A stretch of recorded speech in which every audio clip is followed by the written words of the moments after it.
Ezra గ్రంథం 1వ అధ్యాయము 1వ వచనం. ఎజ్రా గ్రంథం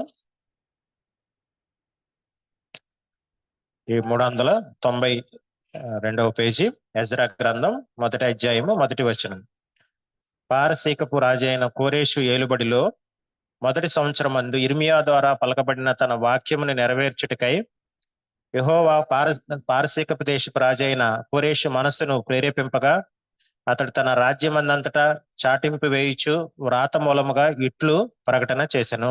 మరి ఇక్కడ వాక్య భాగంలో ఇర్మియా ద్వారా పలకబడిన వాక్యము నెరవేర్చుటకై, అంటే ఇర్మియా ద్వారా దేవుడు వాగ్దానం ఇచ్చాడు. ఆ వాగ్దానము నెరవేర్చుటకై ఇది జరిగిందని చెప్పి దేవుని వాక్యం చెప్తుంది. సో మన దేవుడు ఇచ్చిన వాగ్దానాలు అన్ని కూడా కండిషనల్ వాగ్దానాలు. ఇక్కడ ఇర్మియా ద్వారా పలకబడిన వాక్యము ఏ విధంగా నెరవేరింది అంటే, మరి దానియేలు పట్టుదలతో ప్రార్థన చేశాడు. 70 సంవత్సరాలు అయిపోతుంది ప్రభువా, నువ్వు ఇచ్చిన వాక్యము నెరవేర్చు అని మరి దానియేలు గ్రంథంలో దానియేలు పట్టుదలతో ప్రార్థన చేసినట్టు మనం చూస్తాం. చూడండి, దానియేలు గ్రంథం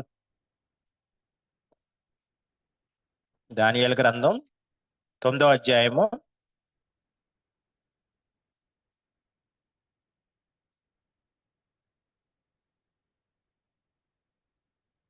1 2 వచనాలు, 3 వచనాలు. మాదీయుడగు అహష్వరేషు యొక్క కుమారుడైన దర్యావేషు కల్దీయుల పైన రాజాయను. అతని ఏలుబడిలో 1వ సంవత్సరం మందు దానియేలును నేను యెహోవా తన ప్రవక్త ద్వారా ఇర్మియాకు సెలవిచ్చి తెలియజేసినట్లు యెరూషలేము పాడుగా ఉండవలసిన 70 సంవత్సరములు సంపూర్తి అవుచున్నవని గ్రంథం వలన గ్రహించి తిని, అంతటి నేను గోనిపట్ట కట్టుకొని ధూళి తలపైన వేసుకుని ఉపవాసం ఉండి ప్రార్థనా విజ్ఞాపనలు చేయుటకై ప్రభువు దేవుని ఎదుట నా మనస్సును నిబ్రము చేసుకుంటుని. మరి ఇక్కడ 70 సంవత్సరాలు ముగుస్తుందని చెప్పి మరి దానియేలు ఉపవాసం ఉండి పట్టుదలతో ప్రార్థన చేశాడు. కనుకనే మరి దేవుని యొక్క వాగ్దానం నెరవేరినట్టు మనం చూస్తాం. కనుక దేవుని వాగ్దానాలన్నీ కూడా కండిషనల్, అంటే మనం ప్రార్థన చేసి వాటిని మనము స్వతంత్రించుకోవాలి. దేవుని వాగ్దానాలు ఎటువంటివి అంటే చెక్ లాంటి, దేవుడు ఆల్రెడీ సైన్ చేసి చెక్ మనకి ఇచ్చేసాడు. సో మనం ఏం చేయాలంటే ఆ చెక్ వెనకాల మనం సైన్, బ్యాంక్కి వెళ్ళి ఆ చెక్ వెనకాల మనం సైన్ చేసి ఆ డబ్బు మనం తీసుకోవాలి. సో అదేవిధంగా వాగ్దానాలు కూడా దేవుడు ఆల్రెడీ ఇచ్చేసాడు మనకి. సో మనం ఏం చేయాలంటే పట్టుదలతో ఆ వాగ్దానాలను ప్రభువుని అడిగి స్వతంత్రించుకోవాలి. కొన్ని వాగ్దానాలు జై జీవితం మనం అడగాలి. దేవుడు వాగ్దానం ఇచ్చాడు ఆల్రెడీ, నీకు జై జీవితం ఇస్తానని వాగ్దానం ఇచ్చాడు. సో మన పట్టుదలతో ప్రభు సన్నిధికి వెళ్ళి ప్రభు నాకు జై జీవితం ఇవ్వు, పాపం మీద జయం ఇవ్వమని అడిగితే ఖచ్చితంగా దేవుడు సహాయం చేస్తాడు. మనకి దేవుడు ఇశ్రాయేలీయులకి ఐగుప్తులో 400 సంవత్సరాలు మీరు బానిసలుగా ఉంటారని చెప్పి, తర్వాత మీరు విడుదల పొందుతారని చెప్పి దేవుడు వాగ్దానం ఇచ్చాడు. కానీ అక్కడ 430 సంవత్సరాల తర్వాత వారు బయటకు వచ్చినట్టు మనం చూస్తాం. ఎందుకంటే మరి అక్కడ 400 సంవత్సరాలు అయిపోయిన తర్వాత ఎవరు పట్టుదలతో ప్రార్థన చేసే వాళ్ళు లేరు, దేవుడు ఇచ్చిన వాగ్దానాన్ని స్వతంత్రించుకునే వాళ్ళు లేరు. కనుకనే కొంత సమయము ఆలస్యమైనట్టు మనం చూస్తాం. కనుక మన పట్టుదలతో ప్రభువుని అడగకపోతే దేవుడు మనకి ఇచ్చిన వాగ్దానాలు ఆలస్యం అవుతాయని చెప్పి దేవుని యొక్క వాక్యం ద్వారా మనం గ్రహించాలి. కనుక దేవుడు అనేకమైన వాగ్దానాలు మనకు ఆల్రెడీ ఇచ్చాడు. వాటిని మన పట్టుదలతో ప్రభువుని అడిగి ఆ వాగ్దానాలను మనం స్వతంత్రించుకోవాలి. దానియేలు మరి 70 సంవత్సరాలు అయిపోయిన తర్వాత ఇశ్రాయేలీయులు తిరిగి మరి ఆ యొక్క యెరూషలేముకి వెళ్ళాలి అన్న వాగ్దానాన్ని పట్టుదలతో అడిగి మరి సంపాదించుకున్నట్టు మనం చూస్తాం. అదేవిధంగా 2, 3, 4 వచనాల్లో పారసీక దేశపు రాజైన కోరేషు ఆజ్ఞాపించినదేమనగా, ఆకాశమందలి దేవుడైన యెహోవా లోకమందున్న సకల జనులకు నా వశము చేసి యూదా దేశమందున్న యెరూషలేములో తనకు మందిరము కట్టించమని నాకు ఆజ్ఞ ఇచ్చి ఉన్నాడు. కావున మీలో ఎవరు ఆయన జనులై ఉన్నారో వారు యూదా దేశమందున్న యెరూషలేమునకు బయలుదేరి యెరూషలేములోని దేవుని మందిరమును అనగా ఇశ్రాయేలు దేవుడైన యెహోవా మందిరమును కట్టవలెను, వారి దేవుడు వారికి తోడై ఉండును గాక. మరి ఇక్కడ కోరేషు అనే రాజు గురించి మనకు చెప్పబడింది. మరి కోరేషు రాజు ఎందుకని దేవాలయం కట్టమని ఆజ్ఞాపించాడు? అసలు కోరేషు రాజుకి యెహోవా దేవుడు ఏ విధంగా తెలుసు అన్న దాని గురించి మనం ఆలోచిస్తే గనక, మరి దానియేలు చివరి రోజుల్లో ముసలితనంలో అతడు సింహపు గుహలో పడివేసినట్టు మనం చూస్తాం. దేవుడు అద్భుతంగా దానియేలుని సింహపు గుహలోంచి బయటికి తీసుకొచ్చాడు. అది జరిగే సమయానికి దానియేలు ముసలివాడు, చాలా చివరి వయసులో ఉన్నాడు. కానీ దానివల్ల ఏంటంటే మరి దానియేలుకి ఎంతో పేరు వచ్చింది. పేరు రావడం వల్ల ఏంటి ఏం మేలు జరిగింది అని ఆలోచించినప్పుడు ఖచ్చితంగా దానియేలు కోరేషు రాజు దగ్గరికి వెళ్ళి ఉంటాడు. కోరేష్ రాజు ఎట్టి పరిస్థితుల్లో దానియేలుకి అపాయింట్మెంట్ ఇవ్వడు. ఎందుకంటే కోరేష్ రాజు చాలా పెద్ద రాజు. కానీ ఎప్పుడైతే దానియేలు మరి సింహపు గుహలోంచి బయటకు వచ్చిన వ్యక్తి అని చెప్పి మరి అతని దగ్గరికి వెళ్ళినప్పుడు ఖచ్చితంగా కోరేష్ రాజు అతనికి అపాయింట్మెంట్ ఇచ్చి ఉంటాడు. దానియేలు జరిగిన సంఘటనలన్నీ కూడా అతనికి వివరించి ఉంటాడు. అన్నిటికన్నా ముఖ్యంగా కోరేష్ రాజు గురించి ఒక వాగ్దానం ఉంది బైబిల్లో. చూడండి, యెషయా గ్రంథం 44వ అధ్యాయము.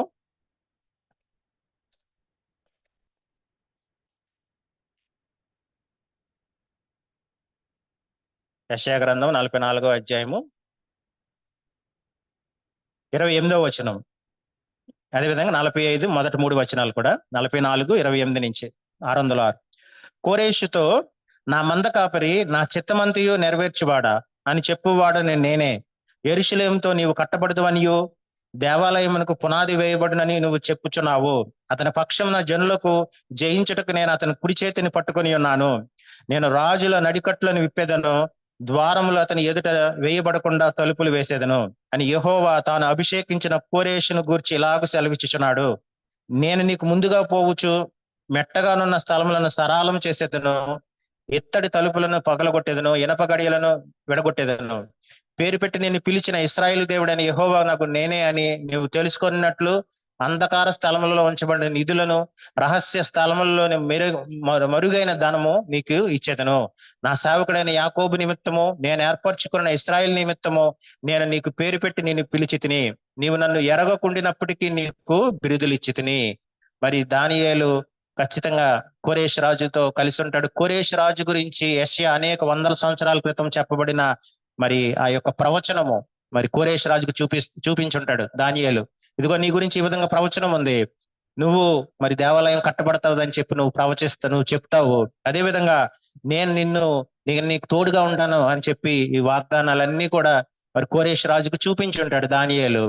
సో కోరేష్ ఎంతో ఆశ్చర్యపోయి ఉంటాడు. నిజంగా దేవుడు ఇన్ని సంవత్సరాల క్రితమే, వందల సంవత్సరాల క్రితమే నా గురించి ప్రవచించాడా అని చెప్పి కోరేష్ రాజు ఆశ్చర్యపోయి మరి దేవుడు చెప్పినట్టు మరి కోరేష్ రాజు మరి ఒక ఆజ్ఞ ఇచ్చాడు. ఏంటంటే, మరి ఆకాశమందలి దేవుడైన యెహోవా లోకమందున్న సకల జనులు నా వశము చేసి యూదా దేశమందున్న యెరూషలేములో తనకు మందిరము కట్టించమని నాకు ఆజ్ఞాపించి ఉన్నాడు. కావున మీలో ఎవరు ఆయన జనులై ఉన్నారో వారు యూదా దేశమందున్న యెరూషలేమునకు బయలుదేరి యెరూషలేములో దేవుని మందిరమును అనగా ఇశ్రాయేలు దేవుడని యెహోవా మందిరమును కట్టవలెను.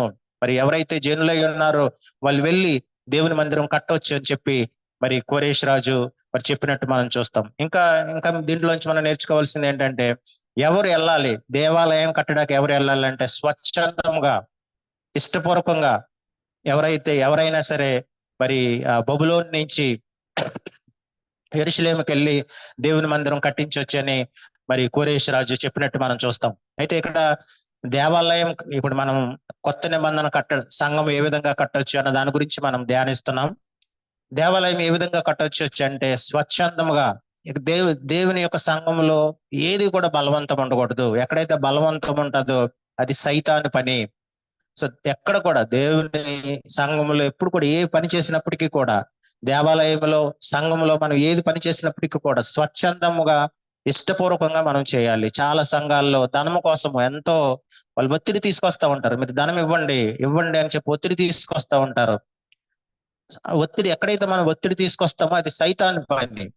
సైతాను ఒత్తిడి చేస్తాడు, దేవుడు మనకు స్వతంత్రం ఇస్తాడు. మన ఇష్టపూర్వకంగా ఏ పని చేసినప్పటికీ మనం ఇష్టపూర్వకంగా చేయాలని చెప్పి మన దేవుడు కోరుకుంటున్నాడు. సో అక్కడ కూడా ఇశ్రాయేలీయులకి దేవుడి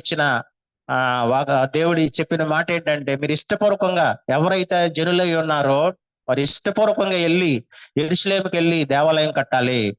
ఇది ఏ మాత్రం బలవంతం లేదు అని దేవుడు చెప్తున్నాడు. అదేవిధంగా ఇంకా మనం చూస్తే గనక 5వ వచనములో, అప్పుడు యూదా పెద్దలను, బెన్యామీనీయులు పెద్దలను, యాజకులను, లేవీయులను ఎవరెవరి మనస్సును దేవుడు ప్రేరేపించినో వారందరూ వారితో కూడి వచ్చి యెరూషలేములో ఉండి యెహోవా మందిరమును కట్టుటకు ప్రయాణమైరి. మరి ఆ బబులోను దేశంలో ఉన్న కొంతమంది వ్యక్తులు, మరి పెద్దలు, బెన్యామీనీయులు, యాజకులు, లేవీయులు, ఇంకా కొంతమంది దేవుడు ఎవరైతే మనసును ప్రేరేపించారో వారు ఇష్టపూర్వకంగా యెరూషలేముకి ప్రయాణం అయిపోయారు. ఇక్కడ మనం నేర్చుకోవాల్సింది ఏంటంటే, వాళ్ళు బబులోను దేశంలో ఎంతో సుఖవంతమైన జీవితాన్ని జీవిస్తున్నారు. ఎంతో సుఖమైన జీవితం జీవిస్తున్నారు. ఇప్పుడు యెరూషలేముకి వెళ్తే అక్కడ ఏమీ లేదు. అక్కడ శత్రువుల వల్ల భయం. అక్కడ మట్టి దెబ్బ తప్ప యెరూషలేములో ఏమీ లేదు. దేవాలయం అంటూ ఏమీ లేదు అక్కడ. వెళ్ళి దేవాలయం కట్టాలి. వాళ్ళు యెరూషలేముకి వెళ్తే ఏం జరుగుతుందో తెలియదు. అక్కడ శత్రువుల వల్ల చంపబడతారేమో, లేకపోతే ఎంతో కష్టపడాలి. వాళ్ళు తిండి దొరుకుతుందో లేదో కూడా తెలియదు. ఇటువంటి సందర్భంలో వారు దేవుని చిత్తాన్ని నెరవేర్చడం కోసం అని చెప్పి వెల చెల్లించి వాళ్ళు బబులోను నుంచి యెరూషలేముకి వచ్చినట్టు మనం చూస్తాం. మరి మనకి 2వ అధ్యాయంలో చూస్తే గనక వీళ్ళందరి పేర్లు రాయబడ్డాయి. నాకు ఆశ్చర్యం అనిపించింది. వీళ్ళందరి పేర్లు రాయాల్సిన అవసరం ఏమొచ్చింది అని అడిగి చూసినప్పుడు, ఎవరైతే దేవుని మందిరం కోసం ప్రయాసపడతారో, దేవుడి మందిరం కోసం వెల చెల్లిస్తారో, అటువంటి వ్యక్తులను దేవుడు పేరు పేరున దేవుడు ప్రతిఫలం ఇస్తాడు. మన పరలోక రాజ్యానికి వెళ్ళినప్పుడు దేవుడు ఎవరైతే సంఘం కోసం ప్రయాసపడతారో, సంఘం కోసం వెల చెల్లిస్తారో, అటువంటి వ్యక్తులకు దేవుడు పేరు పేరున దేవుడు ప్రతిఫలం ఇస్తాడన్న విషయాన్ని మనం అర్థం చేసుకోవాలి. ఇక్కడ వచ్చిన వాళ్ళు కొద్దిమందే ఎంతో వెల చెల్లించారు, కానీ దేవుడు వాళ్ళ పట్ల ఎంతో సంతోషంగా ఉన్నాడు. ఎంత సంతోషంగా ఉన్నాడంటే 2వ అధ్యాయంలో వాళ్ళ ప్రతి కుటుంబం పేరు పేరున రాయబడింది. మనకి ఎందుకు ఇన్ని పేర్లు రాశారు అని చెప్పి మనకు అర్థం కాదు, కానీ దేవుడు వాళ్ళ పట్ల ఎంతో సంతోషంగా ఉన్నాడు. కనుకనే దేవుడు ప్రతి ఒక్కరి పేరు రాయించాడు. ఇంకా మనం చూస్తే గనక పాత నిబంధనలో మనకు 2 ప్రయాణాలు ఉన్నాయి. మొట్టమొదట ఐగుప్తు దేశం నుంచి ఇశ్రాయేలు దేశానికి ప్రయాణం చేయడం, కనాను దేశానికి ప్రయాణం చేయడం. అది దేనికి సాదృశ్యంగా ఉందంటే, అది జై జీవితానికి సాదృశ్యంగా ఉంది. మనము బాప్తిసం పొందుకున్న తర్వాత జై జీవితంలోకి మనం వెళ్ళాలి. ఒక్కొక్క పాపాన్ని మనం జయించుకుంటూ వెళ్ళాలి. కనాను దేశంలో ప్రవేశించడం అంటే అక్కడ ఆజానుబాహుల్ని జయించడం అంటే మన దేవుడు మనకు చూపించిన ప్రతి పాపాన్ని మనం జయించుకుంటూ వెళ్ళాలి. అంటే జై జీవితానికి సాదృశ్యంగా ఉంది. 2వ యాత్ర ఎంతో ప్రాముఖ్యమైనది. 2వ యాత్ర కూడా ఉంది. 2వ యాత్ర ఏంటంటే బబులోను నుంచి యెరూషలేముకి రావటం. బబులోను నుంచి యెరూషలేముకి రావటం. ఎందుకు బబులోను నుంచి యెరూషలేముకి రావడం దేనికి సాదృశ్యంగా ఉందంటే, ఒక డెడ్ డినామినేషన్ అంటే చనిపోయిన సంఘాలు ఉంటాయి కొన్ని. అటువంటి సంఘాల నుంచి మనము ఈ నిజమైన యేసు సంఘానికి మనం రావాలి. ఎఫ్సి సంఘంలో మన ప్రకటన గ్రంథంలో ఎఫ్సి సంఘం అనే సంఘం ఉంది. ఎఫ్సి సంఘం మొట్టమొదటి ప్రారంభం చాలా బాగుంది. చివరికి వచ్చేటప్పటికి వాళ్ళు తొలి ప్రేమను విడిచిపెట్టారు. దేవుడు చెప్పే మాట ఏంటంటే, మీరు గనక దిద్దుకోకపోతే గనక నేను దీపస్తంభాన్ని దాని చోటు నుంచి తీసేస్తానని చెప్పాడు. స్తంభాన్ని తీసేయడం అంటే నేనే ఆ సంఘంలోంచి వెళ్ళిపోతానని చెప్పి అంటున్నాడు. సో అటువంటి సంఘంలో యేసు ప్రభువే లేని సంఘంలో మనం ఉండకూడదు. అటువంటి సంఘంలోంచి మనం బయటకు వచ్చేయాలి. కానీ మనం సంఘంలో ఉన్నప్పుడు ఎప్పుడు కూడా సంఘంలో ఒకవేళ వాక్య విరుద్ధమైనది ఏమైనా ఉంటే గనక మన నాయకులకు తెలియజేయాలి. అంతే తప్ప సంఘంలో మనం ఎప్పుడు కూడా డిస్టర్బెన్స్ కలగజేయకూడదు. సంఘాన్ని ఎప్పుడు కూడా మనం చీల్చకూడదు. సంఘంలో ఎప్పుడు కూడా మనం కుట్ర పన్నకూడదు. ఒకవేళ వాక్య విరుద్ధమైన సంఘంలో ఉంటే కనుక అది నాయకులకు మనం తెలియజేయాలి. ఒకవేళ వాళ్ళు దిద్దుకుంటే మంచిదే, దిద్దుకోకపోతే గనక అటువంటి సంఘంలోంచి మనం బయటకు వెళ్ళిపోవాలి. బయటకు వెళ్ళిపోయిన తర్వాత మన ఆలోచనతో కలిసి ఉన్న వాళ్ళు కొంతమంది బయటకు వచ్చేయచ్చు. అంతే తప్ప సంఘంలో ఉన్నప్పుడు మనం ఎప్పుడు కూడా సంఘంలో ఒక డిస్టర్బెన్స్ మనం కలగజేయకూడదు. ఒక తిరుగుబాటు మనం తీసుకురాకూడదు. అది దేవుడికి ఇష్టం ఉండదు. దానివల్ల దేవుని నామం దూషించబడుతుంది. ఒకవేళ వాక్య విరుద్ధమైనది ఏమంటే నాయకులకి తెలియజేయాలి. వాళ్ళు దిద్దుకుంటే మంచిదే, దిద్దుకోకపోతే గనక ప్రార్థనా పూర్వకంగా కొన్ని దినాలు ప్రార్థన చేసిన తర్వాత అటువంటి సంఘంలోంచి మనం బయటకు వెళ్ళిపోవాలి. ఇదే మరి బబులోను నుంచి యెరూషలేముకి రావటం అంటే. బబులోనికి యెరూషలేముకు ఉన్న ప్రధానమైన తేడా ఏంటంటే, బబులోను ప్రాంతం వర్తకం అంటే బిజినెస్ మైండ్. ఏంటి, సంఘానికి వస్తే నాకు ప్రయోజనం ఏంటి, నాకెంత ధనం వస్తుంది, నాకెంత ఘనత వస్తుంది, నాకేంటి ప్రయోజనం, ఇది బబులోనులో ఉన్న మనస్తత్వం. సో అటువంటి మనస్తత్వాల నుంచి మనం బయటకు రావాలి. యెరూషలేములో ఉన్నది ఏంటంటే సాక్రిఫైస్. మనము సాక్రిఫైస్ చేయాలి, త్యాగం చేయాలి. మనం ఇతరుల కోసం మనం ఏం చేస్తున్నాం, దేవుని కోసం మనం ఏం చేస్తున్నాం, ఇది యెరూషలేము యొక్క లక్షణం. యెరూషలేముకి వెళ్తే 2000 సంవత్సరాల క్రితం మనం యెరూషలేముకి వెళ్తే గనక యెరూషలేములో ఎక్కడ చూసిన రక్తం ఉంటది. రక్తం దేనికి సాదృశ్యంగా ఉంది అంటే సాక్రిఫైస్ చేయడం, త్యాగం చేయడం. మన సంఘంలో ఉన్నప్పుడు త్యాగం చేసే వ్యక్తులుగా మనం ఉండాలి. అంతే తప్ప మన ప్రయోజనం ఆశించే వ్యక్తులుగా మనం ఉండకూడదు. కనుక మరి ఎంతో ప్రాముఖ్యమైనది. వాళ్ళు బబులోను నుంచి యెరూషలేముకు రావడం అనేది ఎంతో ప్రాముఖ్యమైనది. యెరూషలేములో మాత్రమే దేవుడు సంతోషపడతాడు. యెరూషలేములో మాత్రమే మనం దేవాలయాన్ని కట్టలేము. వర్తకపు ఆలోచనతోటి, బిజినెస్ మైండ్ తో మన బబులోనులో లాంటి ప్రదేశాల్లో మనం ఎప్పుడు దేవుని ఆలయాన్ని మనం కట్టలేము. ఆ విషయాన్ని మనం అర్థం చేసుకోవాలి. అదే విధంగా ఇంకా మనం చూస్తే గనక మూడో అధ్యాయంలో మూడో అధ్యాయము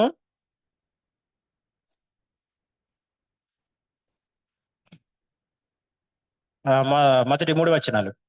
7వ నెలలో ఇశ్రాయేలీయులు తమ పట్టణములకు వచ్చిన తర్వాత జనులు ఏక మనస్సు కలిగిన వారై యెరూషలేమునకు కూడి యోజాదాగు కుమారుడైన యోషువను, యాజకులైన అతని సంబంధికులైన షయల్తీయేలు కుమారుడైన జెరుబ్బాబెలును అతని సంబంధులను లేచి దైవజనుడైన మోషే నియమించిన ధర్మశాస్త్రం నందు వ్రాయబడిన ప్రకారము దహన బలులు అర్పించుటకై ఇశ్రాయేలు దేవుని బలిపీఠమును కట్టిరి.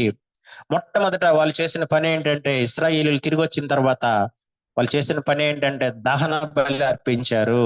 దహన బలి ఏంటంటే ఆ బలిలో ప్రతి పార్ట్ తీసి దేవునికి అర్పిస్తారు. సో మన కొత్త నిబంధనలు ఒక ఆలయం కట్టబడాలంటే దహన బలి అర్పించాలి. అదే విధంగా కొత్త నిబంధన సంఘం కట్టబడాలంటే కొంతమంది వ్యక్తులు కావాలి దేవుడికి. ఎవరు వ్యక్తులు అంటే సజీవ యాగంగా సమర్పించుకున్న వాళ్ళు, మన శరీరాన్ని ప్రభువుకి ఇచ్చిన వాళ్ళు. శరీరానికి ఇవ్వటం అంటే మన కళ్ళు, మన నోరు, మన చెవులు, మన సొంత ఆలోచనలు, సొంత ఇష్టాలు, దేవుడు మనకిచ్చిన ధనము, దేవుడు మనకిచ్చిన సమయం, ఇవన్నీ కూడా దేవుని చిత్తానుసారంగా వాడటమే. దేవుణ్ణి సంతోషపెట్టే వాడంగా దహన బలి అర్పించడం అంటే మన కళ్ళు దేవుడు చూడమన్నదే మనం చూడాలి. మన నోరు దేవుడు మాట్లాడమన్నదే మనం మాట్లాడాలి. మన చెవులు దేవుడు వినమన్నదే మనం వినాలి. మన సమయం సద్వినియోగం చేసుకోవాలి. దేవుని చిత్త ప్రకారం మనం వాడుకోవాలి. మన ధనము దేవుడు చెప్పినట్టు మనం ఖర్చు పెట్టుకోవాలి. మన ఆలోచనలు, సొంత ఇష్టాలు మనం పక్కన పెట్టాలి. దేవుని ఇష్టాన్ని మనం నెరవేర్చాలి. అటువంటి వ్యక్తులు కావాలి దేవుడికి. అటువంటి వ్యక్తులతో మాత్రమే కొత్త నిబంధన సంఘం అనేది కట్టబడుతుంది. మనం అంతే తప్ప ఏదో పైన వచ్చి భక్తి చేసి ఎటువంటి ప్రయోజనం ఉండదు. పైన వచ్చి భక్తి చేయడం వల్ల ఎటువంటి ప్రయోజనం ఉండదు. సమర్పించుకున్న వాళ్ళ ద్వారా మాత్రమే దేవుని యొక్క ఆలయము కట్టబడుతుంది అన్న విషయాన్ని మనము అర్థం చేసుకోవాలి. కనుక మరి ఈ విధంగా మరి వీళ్ళు కట్టిన తర్వాత మొట్టమొదటిగా మరి పునాది వేసినట్టు మనం చూస్తాం. మరి ఇక్కడ 12వ వచనంలో పునాది వేసిన తర్వాత ప్రతిష్ఠ రోజున 3వ అధ్యాయం 12 మునుపటి మందిరమును చూచిన యాజకుల్లోను, లేవీయుల్లోను, కుటుంబ ప్రధానుల్లోను వృద్ధులైన అనేకులు ఇప్పుడు వేయబడిన ఈ మందిరము యొక్క పునాదిని చూచి గొప్ప శబ్దంతో ఏడ్చిరి. అయితే మరి అనేకులు సంతోషం చేత బహుగా అరిచిరి. ఏది సంతోష శబ్దమో ఏది దుఃఖ శబ్దమో జనులు తెలుసుకొనలేకపోయిరి. జనులు గొప్ప ధ్వని చేసినందున ఆ శబ్దము బహు దూరము వినపడెను. మరి ఇక్కడ ఇశ్రాయేలీయులు అంటే అక్కడ ఆ సమయంలో 70 సంవత్సరాల క్రితం ఉన్న వాళ్ళు కూడా చాలా మంది వచ్చారు. వచ్చినప్పుడు పునాది వేయబడింది. పునాది వేయబడినప్పుడు ఆ పునాదిని బట్టి కొంతమంది సంతోషంతో ఏడ్చారు, కొంతమంది దుఃఖంతో ఏడ్చారు. అంటే దుఃఖం అంటే ఒకప్పుడు ఇంత పెద్ద ఆలయం ఉంది కదా, ఇప్పుడు ఏంటి ఇంత చిన్న ఆలయాన్ని కడుతున్నామని చెప్పి వాళ్ళు దుఃఖంతో ఏడ్చినట్టు మనం చూస్తాం. పునాది వేశారు. మనం నేర్చుకోవాల్సింది ఏంటంటే పునాది వేయటానికి ఎటువంటి ఆటంకము లేదు. ఎటువంటి ఆటంకము లేదు. వాళ్ళకి ఎవరు భయపడుతూ వచ్చారు, కానీ ఎటువంటి ఆటంకం లేదు. తర్వాత ఆ పునాది నుంచి వారు దేవాలయాన్ని కట్టాలి. దేవాలయం కట్టినప్పుడు అనేక మంది వ్యతిరేకతలు వచ్చినట్టు మనం చూస్తాం. అది నెక్స్ట్ వీక్ మనం ధ్యానిద్దాము. మొట్టమొదట నేర్చుకున్న విషయాలు ఏంటంటే, మొట్టమొదటగా మరి దేవుడు వాగ్దానం ఇచ్చాడు, 70 సంవత్సరాల తర్వాత నేను తిరిగి తీసుకొస్తానని. దేవుడిచ్చిన వాగ్దానం ఒక చెక్ లాంటిది. దేవుడు ఆల్రెడీ ఆ చెక్ మీద సైన్ చేశాడు. మనం చేయాల్సిన పని ఏంటంటే ఆ చెక్ వెనకాల మనం సైన్ చేసి బ్యాంకుకి వెళ్ళి డబ్బులు తీసుకోవాలి. అంటే దాని అర్థం ఏంటంటే దేవుడిచ్చిన వాగ్దానాన్ని పట్టుదలతో మనం అడగాలి, ప్రభువుని అడగాలి. ప్రభు నువ్వు ఈ వాగ్దానం ఇచ్చావు, నాకు నెరవేర్చు. జై జీవితం నాకు ఇచ్చావు, వాగ్దానం ఇచ్చావు, పాపం నా మీద ఏలుబడి చేయదని చెప్పావు, నువ్వు నాకు నెరవేర్చు ప్రభువా అని అడిగినప్పుడు ప్రభువు సహాయం చేస్తాడు. మన బిడ్డల విషయంలో కూడా బిడ్డల గురించి మన పట్టుదలతో ప్రార్థన చేయాలి. మన ప్రభువా నువ్వు ఇచ్చిన బిడ్డలు వీళ్ళు లోకం కోసం బతకకూడదు, వీళ్ళు శిష్యులుగా ఎదగాలి అని ప్రభు పట్టుదలతో అడిగినప్పుడు మనం ప్రభు మనకు సహాయం చేస్తాడు. అంతే తప్ప మనం వాగ్దానం చేయక దేవుడు వాగ్దానం ఇచ్చాడు కదా అని చెప్పి మనం చూసి చూడనట్టు వదిలేస్తే ఆ వాగ్దానాలు మన జీవితంలో ఎప్పటికీ మనకు నెరవేరవు. అదేవిధంగా మరి కోరేషు జీవితం చూస్తే గనక కోరేషును దేవుడు ప్రేరేపించాడు. మరి కనుక మనం నేర్చుకోవాల్సింది ఏంటంటే ఒక అసాధ్యమైన పని కోరేషు ఆ విధంగా ఆజ్ఞాపించడం ఒక అసాధ్యమైన పని అయినప్పటికీ దేవుడు మరి ప్రార్థన చేయడం ద్వారా కోరేషు మనసును మార్చినట్టు మనం చూస్తాం. దేవుడు చెప్పే మాట ఏంటంటే నేను సర్వశక్తి గల దేవుడును, నాకు అసాధ్యమైనది ఏదైనా ఉందా అని చెప్తున్నాడు. కొన్ని సందర్భాల్లో మన జీవితంలో అసాధ్యమైనవి కూడా పట్టుదలతో మనం ప్రార్థన చేయడం వల్ల సాధ్యం అవుతాయి. కోరేషు విషయంలో అదే జరిగింది. దానియేలు విషయంలో అదే జరిగింది. దానియేలు పట్టుదలతో ప్రార్థన చేశాడు. ఒక అసాధ్యం ఇశ్రాయేలీయులు తిరిగి బబులోన్ నుంచి యెరూషలేముకి వెళ్ళటం అనేది ఒక అసాధ్యమైన పని. కానీ మరి దానియేలు పట్టుదలతో ప్రార్థన చేయడం ద్వారా మరి అది సాధ్యమైనట్టు మనం చూస్తాం. అదేవిధంగా దేవుడి ఆలయంలో ఏది కూడా బలవంతంగా చేయకూడదు. ప్రతిది కూడా స్వచ్ఛందమే. చాలా మంది ధనం విషయంలో ఎంతో బలవంత పెడతా ఉంటారు. అనేక కొత్త పద్ధతులు కనుక్కుంటా ఉంటారు. అడగడానికి బలవంత పెట్టి అడుగుతా ఉంటారు. ఇదంతా కూడా సైతాను పని. డబ్బులు అడగటము, బలవంతంగా తీసుకోవడం అన్నది సైతాను పని. ఎప్పుడు కూడా ధనం విషయంలో మాత్రమే కాదు, మరి ఏ సంఘంలో పనుల విషయంలో కానీ మరి ఏదైనప్పటికీ కూడా సంఘంలో ఏ పని చేసినప్పటికీ కూడా ధనం ఇచ్చినా మరి ఏ పని చేసినప్పటికీ కూడా ఇష్టపూర్వకంగా మనం చేయాలి. అది దేవుడు మన నుంచి ఆశిస్తున్నాడు. అంతే తప్ప బలవంతంగా మనం చేయించుకుంటే లేకపోతే మనం బలవంతంగా మన డబ్బులు తీసుకుంటే గనక అది సైతాను పని అని చెప్పి మనం అర్థం చేసుకోవాలి. అదేవిధంగా ఇశ్రాయేలీయులు వాళ్ళు ఎంతో ప్రయాసపడి యెరూషలేముకి వచ్చారు. వాళ్ళ ఆస్తులు అమ్ముకున్నారు. వాళ్ళు బబులోనులో ఎంతో సుఖంగా వాళ్ళు జీవించేవారు. కానీ ఆ సుఖాన్ని వాళ్ళు వదులుకున్నారు. ప్రయాణం ఎంతో కఠినమైన ప్రయాణం. ఆ ప్రయాణంలో ఎన్నో దొంగల భయం, దొంగలు వచ్చి దాడి చేసి చంపేయచ్చు. అయినప్పటికీ వాళ్ళు రిస్క్ తీసుకున్నారు. దేవుడి కోసం వెల చెల్లించడానికి వాళ్ళు ఇష్టపడ్డారు. తీరా యెరూషలేముకి వచ్చిన తర్వాత యెరూషలేములో అక్కడ చూస్తే గనక అది మట్టి దెబ్బ, ఏమీ లేదు యెరూషలేములో. కానీ చుట్టుపక్కల శత్రువులు మాత్రం చాలా బలంగా ఉన్నారు. ఆ శత్రువులు వచ్చి ఎప్పుడు చంపేస్తారో తెలియదు. చాలా భయంగా వాళ్ళు ఉన్నారు. అయినప్పటికీ వాళ్ళు వాళ్ళ లక్ష్యం ఒకటే, దేవుని ఆలయాన్ని మేము కట్టాలి, దేవుని నామం ఇక్కడ నిలబడాలి, దేవుని నామం గణపరచబడాలి అనే ఒక్క ఆశయంతో వాళ్ళు వచ్చారు. వాళ్ళ ఆశయం ఎంత మంచిదంటే మరి వాళ్ళ ఆశయాన్ని బట్టి యేసు ప్రభు వాళ్ళు తిరిగి రావడాన్ని బట్టి మరి యేసు ప్రభు మరి ఇశ్రాయేల్ దేశంలో పుట్టినట్టు మనం చూస్తాం. లేకపోతే వాళ్ళు తిరిగి రాకపోతే గనక యేసు ప్రభు జననం కూడా జరిగేది కాదు. అక్కడ ప్రాక్టికల్ గా పాసిబుల్ కాదు. కానీ తిరిగి వచ్చారు కాబట్టి యేసు ప్రభు జన్మించాడు. మరి యేసు ప్రభు సర్వ మానవాళ్ళని చనిపోయి రక్షణ ఇచ్చినట్టు మనం చూస్తాం. కనుక దేవుడు వాళ్ళ యొక్క వెలను ఎంతగానో మెచ్చుకున్నాడు, ఎంతగానో జ్ఞాపకం చేసుకున్నాడు, ఎంతగా మెచ్చుకున్నాడు అంటే 2వ అధ్యాయంలో వాళ్ళందరి పేర్లు రాశాడు. అదేవిధంగా మనం కూడా సంఘం కోసం యేసు ప్రభు సంఘం కోసం మనం వెల చెల్లిస్తే ఒకనొక రోజున దేవుడు మనకి పేరున ప్రతిఫలం ఇస్తాడు. అంతే తప్ప విజయవాడ సంఘంలో ఎంతమంది ఉన్నారు, వీళ్ళందరూ బాగా చేశారని చెప్పడు దేవుడు. విజయవాడ సంఘంలో ఎవరైతే ఉన్నారో వాళ్ళందరి పేర్లు దేవుడు పిలిచి బలా నమ్మకమైన మంచి దాసుడా నువ్వు బాగా చేసావని దేవుడు మెచ్చుకుంటాడు. అది ఆ పేరు రాయడం అంటే దాని ఉద్దేశం అది. సో దేవుడు ప్రతి ఒక్కరిని మెచ్చుకుంటాడు, ప్రతిఫలం ఇస్తాడు అనే వాగ్దానాన్ని మనం నేర్చుకోవాలి. అదే విధంగా మరి ఈ యొక్క ప్రయాణం, ఇశ్రాయేలీయుల ప్రయాణం ఎంతో ప్రాముఖ్యమైన ఒక ప్రయాణం ఏంటంటే బబులోని దేశంలో నుంచి యెరూషలేమునికి రావటము. బబులోని దేశంలో ఆలయం కట్టబడదు. దేవుని ఆలయం బబులోనులో ఎప్పటికీ కట్టబడదు. ఎందుకంటే బబులోను అనేది ఒక బిజినెస్ మైండ్, ఒక వర్తకం, ఒక డబ్బుతో కూడినది అనమాట. డబ్బు కాకపోవచ్చు, మనం ఇతరుల నుంచి మనం ఏది ఆశించినప్పటికీ కూడా అది బబులోను మనస్తత్వం. ఇతరుల నుంచి మనం ధనం ఆశించినా, ఇతరుల నుంచి మనము ఘనతను ఆశించినా, లేకపోతే ఇతరుల వల్ల మనకి ఏదైనా ప్రయోజనం ఉంటుందని మనం ఆశించి చర్చకు వచ్చినా, ఇదన్నీ కూడా ఏంటంటే బబులోను మనస్తత్వం. ఇది మనం సంఘానికి ఏ విధంగా రావాలంటే నరకానికి పాత్రుడైన నన్ను ప్రభువా నన్ను కనుకరించావు, నీ కృతజ్ఞత నేను వస్తాను, కృతజ్ఞతతో నిన్ను సర్వ్ చేస్తాను, కృతజ్ఞతతో నేను సేవిస్తానని మాత్రమే మనం సంఘానికి రావాలి. ఆ విధంగా రాకుండా మన ఏదో ప్రయోజనం ఉంటది అని ఆశిస్తూ వస్తే గనక అది బబులోను మనస్తత్వం. అదే విధంగా అటువంటి డెడ్ సంఘాల నుంచి, అటువంటి మృత సంఘాల నుంచి మనము బయటకు వచ్చేయాలి. కానీ ఆ సంఘాలలో మనం ఎప్పుడు కూడా ఒక డిస్టర్బెన్స్ మనం క్రియేట్ చేయకూడదు. ఆ సంఘంలో ఉన్నంత కాలం ఒకవేళ ఆ మృత సంఘం నాయకులకు మనం ఖచ్చితంగా మనం లోబడాలి. అంతే తప్ప నాయకులకు మనం తిరుగుబాటు మనం చేయకూడదు. ఒకవేళ ఆ నాయకులు వాక్య విరుద్ధమైన చెప్పిన తర్వాత కూడా వినకపోతే గనక మరి ఖచ్చితంగా సంఘంలోంచి మనం బయటకు వచ్చి, ఎందుకంటే సంఘంలో దేవుడే లేనప్పుడు మన సంఘంలో ఉండే ఎటువంటి ప్రయోజనం లేదు. ఒకసారి ఒక నీగ్రో వ్యక్తి ఒకసారి రక్షించబడ్డాడంట. రక్షించబడి ఒక సంఘానికి వెళ్ళాడు. నీగ్రో నల్ల వ్యక్తి వెళ్ళినప్పుడు అక్కడ గేట్ బయట ఆపేశారంట అతన్ని. ఆపేసి ఇక్కడ నల్లవారికి ప్రవేశం లేదు, ఇది తెల్లవారి సంఘం అని చెప్పారంట. అతను ఎంతో ఆశ్చర్యపోయి బయటకు వెళ్ళి యేసు ప్రభుకు ప్రార్థన చేశాడంట. ప్రభా, మరి ఏంటి ప్రభు ఇది నీ సంఘం అంటున్నారు, నన్ను రానివ్వట్లేదు ఏంటి ప్రభు అని అన్నప్పుడు దేవుడు చెప్పిన మాట ఏంటంటే, నేను కూడా ఆ సంఘానికి వెళ్ళాలని ఎంతో కాలంగా ప్రయత్నిస్తున్నాను, నన్ను కూడా వాళ్ళు రానివ్వట్లేదు అని చెప్పాడంట. చాలా సంఘాల్లో ఉన్న పరిస్థితి అదే. యేసు ప్రభుకి అక్కడ స్థానం లేదు. ఎందుకంటే యేసు ప్రభు ఆ సంఘంలో ఉంటే ధనం విషయంలో యేసు ప్రభు చెప్పినట్టు మనం వినాలి.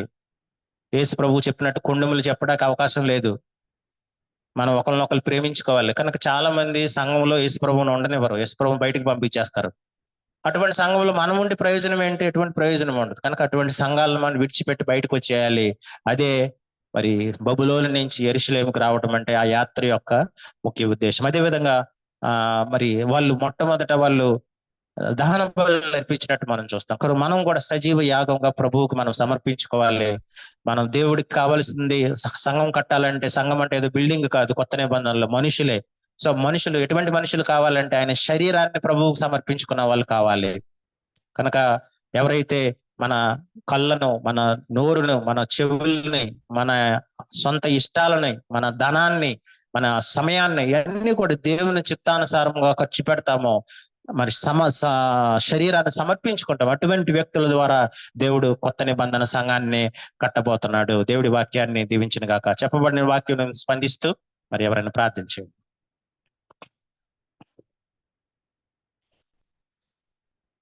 ప్రేమ గల తండ్రి, పరిశుద్ధానికి వందనాలు ప్రభువా. తండ్రి, మరొకసారి మీరు మాతో మాట్లాడినందుకు నీకు స్తోత్రాలు.